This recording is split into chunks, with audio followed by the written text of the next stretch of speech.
Hello everybody, and welcome back to another Modern Decktech. If you know the cards in front of you, you'd probably guess it's prime time, as we're going to be talking about Valakut Ramp in Modern. Now, a lot of people believe that you need a certain amount of cards to, have a successful Valakut Ramp deck. You'll need Scapeshift, and, Scapeshift, that's the big key, right? Well, it turns out you don't necessarily need Scapeshift. Valakut Ramp was actually around back in Standard, and it didn't need Scapeshift whatsoever. Believe it or not, during its time in Standard, it was actually probably one of the most renowned decks, as it was able to kill in, about 4 or 5 turns. The funny thing is, not a whole lot has changed. All the cards in it are, legal and modern, and the best news is that there's a bigger pool of cards that you can use at your disposal to help generate your ramp and advantage and, the whole strategy overall. Now, you might believe that you do need Scapeshift to run this deck, and to be honest, it does help. But considering Scapeshift is a very expensive card, not everyone really has, the money, or even the time to even search for an affordable one. Therefore, I'm going to bring you a slightly more budget-friendly list. Although I wouldn't really consider this list cheap by any means, it's definitely, lower on the cost. I happen to use some pretty expensive cards in this deck, but believe it or not, the deck can actually function without them. I just use them just for maximum effectiveness. Starting off, we of course have the 4 copies of Primeval Titan, which is basically a staple in this deck, as it allows us to get our basically core flowing. The way this core functions is it uses Primeval Titan to fetch up to 2 copies of Valakut the Molten Pinnacle. Since both cards enter the battlefield at the same time, Valakut, or the Valakuts you have in play, will trigger for each mountain that comes into play. Considering you keep attack and pressure going with Primeval Titan by fetching more mountains, or even playing more mountains as the game goes along, you'll be able to reduce your opponent's life total to 0 within a turn or 2. Since Primeval Titan does need 6 mana to cast, we're going to need a ton of ramp, which is no surprise that this deck, or at least my version of this deck, runs about 17 ramp spells.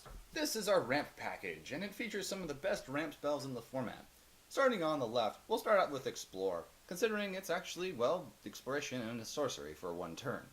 It gives you a card, and it's actually really nice considering it does exactly what we want it to do. We actually want our deck to be pretty thinned out, so getting the ability to get more cards and even fetch more lands is a real blessing in this deck. Next, we have Colony Heart Expedition. Considering we run fetch lands and a whole bunch of other ramp spells, you could oftentimes break this thing and use its ability right to after the turn you play it. It's also nice because it gets you so many lands, it's actually quite easy to trigger Valakut with it, even if you don't have or can't play a Primeval Titan. Considering our weakness is usually fast decks, it's nice to have a blocking creature, which is why we run 4 copies of Sakura Tribe Elder here. This basically does what we want. It chumps a creature, and at the time, you can also sacrifice it or trade with a 1 toughness creature. Finally, we have our copy of Search for Tomorrow. This is arguably a 1 mana ramp spell. You can suspend it if it gets cast a couple turns later. What a lot of people forget is you can actually cast this thing. It's not only a suspend card, it's not like Living End or Lotus Bloom. Another thing a lot of people forget is the land it fetches actually comes into play untapped.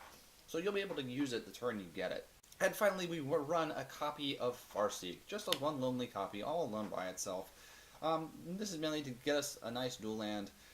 We can actually fetch our dual lands because our dual lands are mountains. And as you come to realize while playing this deck, mountains are actually the most important land in the deck. So getting those mountains out, in addition to having at least 1 or 2 green manas, is a real big concern when playing this deck, because if you don't get those out, it can really ruin how this deck functions. Since my biggest concern is early game aggression, I need something to repel it, which is why I run this package of life gain and, I guess you can say, removal spells here.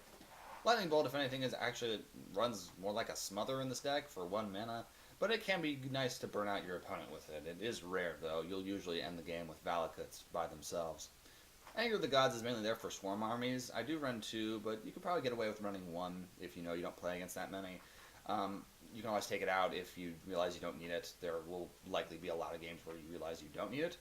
And finally, Obstinate Bath. I just like having a big body that I can kind of use as an island to get there among the faster and aggressive decks, and even against some mid-range decks too. It's still a pretty good body to block a lot of the I guess you could say, the sticky creatures like Kitchen Finks occasionally scavenging ooze, maybe even Tormagorth in the early game. You never know. It can really help out a lot. Now, since we don't run Scapeshift, we're going to need a way to get out our Primeval Titans, or get some way to fetch our Primeval Titans. This is why I run a couple copies of Summoner's Pact. Although Summoner's Pact is not necessary, there are several other ways we can get a Primeval Titan into play. If you can't afford Summoner's Pact or can't find them, probably the second best thing to use is Summoning Trap. This way you'll have a very good chance of getting a Primeval Titan onto play, and it's actually really good against control decks who love to use counterspells. Oddly enough, there have been scenarios where my Sakura Tribuilder got countered, and I got a Primeval Titan on turn 2. Another thing you can try, although I'm not the biggest fan of it right now, is Traverse the Ulvenwald. It's honestly not too hard to get a land creature, instant, and sorcery in your graveyard, or enchantment, considering we run Colony Heart Expedition. But when it doesn't have Delirium, it's not that great of a card, but it can be good in the early game if you know you want to hit your mountains or hit your land drops. Personally, I like the other two cards a lot better, but if you can't find these cards, you may want to try 1 or 2 copies of that out. Another thing a lot of decks run is Through the Breach. Through the Breach is also a really expensive card like Scapeshift. I personally run Through the Breach just because it can make your Primeval Titans really fast and actually plow through your opponent in 1 turn, which is quite unbelievable. But but like I say, it's not required. It does really help a lot, so if you can get your hands on it, by all means do so. Since I do run Through the Breach, it only makes sense that I run 1 copy of Emrakul, the Aeon's Torn. Like I say, this is not necessary, but if you do have these cards, do play them. It's really nice because there will be times where you have the oops, I win moments. Next up are the lands. We of course have our full set of Valakuts because we kind of need it to win the game. With all the ramp we get, Valakut can become a weapon really, really fast. And it actually is nice because it turns all your ramp spells that would be really awkward top decks late game into, well, lightning bolts. Although they are not required, I do run 5 fetch lands. Some people will say that you can get away with running basic fetch lands or something in that realm. It's a little risky because you do want your lands to come into play untapped, but it is nice because it can still fetch you the mountains you need to power Valakut, and it's actually quite nice. I run 5, but you could probably get away with running 4. I just run an extra red fetch, but you can replace it with a mountain if you only have 4 red fetches. This group of lands is, I guess you could say, our dual lands. Like I say, all of our dual lands are both mountains and forests. They are 4 copies of Stomping Ground and 4 copies of Cinderglade. These are awesome because they always trigger Valakut, because they count as mountains whenever Valakut would normally trigger. And finally, we have our 8 basic lands. We run 5 mountains and 3 forests. Mountains, like I said before, are much more important than forests. You want to try to get as many mountains as possible because the more mountains you have, the more times you can trigger Valakut. To tell you the truth, you could probably get away with not running Stomping Grounds if you don't have them or don't want to bet. To be honest, you could probably get away without playing Stomping Grounds if you don't want to buy them. However, having all the extra dual lands that are mountains and forests is really helpful and really does make this deck run, but you can get away with it. You just have to run fetches or some way to fix your mana in the process. So it's either you don't run fetches or you don't run Stomping Grounds. You do need one or the other, but like I say, you do need Valakut. It is a big part of the deck. As far as sideboard goes, the deck has a lot of flexible options. Because I'm usually up against fairly aggressive decks, I just like to be prepared for those. I usually run extra life gain, board wipes, and usually some form of artifact or enchantment hate, although I'd probably go with Ancient Grudge if I know I'm playing up against Affinity.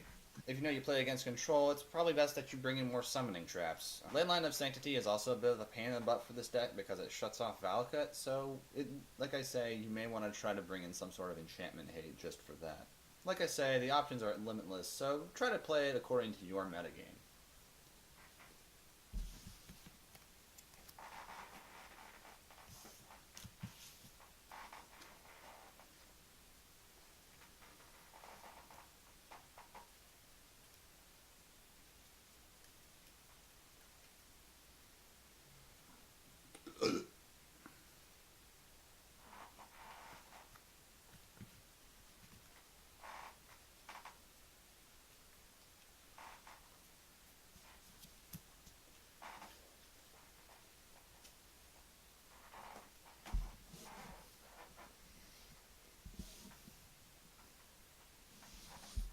And that was my version of Valakut Ramp.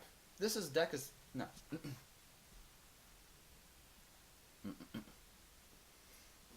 And that was my version of Valakut Ramp. Although you don't have to copy my list card for card, this deck can still be very effective. And there are even some ways that you could probably get away with playing the deck and not purchase every card that I own. Although I will say that these cards are the most important. This deck is absolutely wonderful if you used to play Valakut Ramp back in Standard, because it functions basically the same way. And it kills very fast, and it's very aggressive. Although it doesn't really seem to hold very well against other aggressive matchups, it is very good in anything that is slower. Thank you again so much for watching. If you haven't already, please like and subscribe.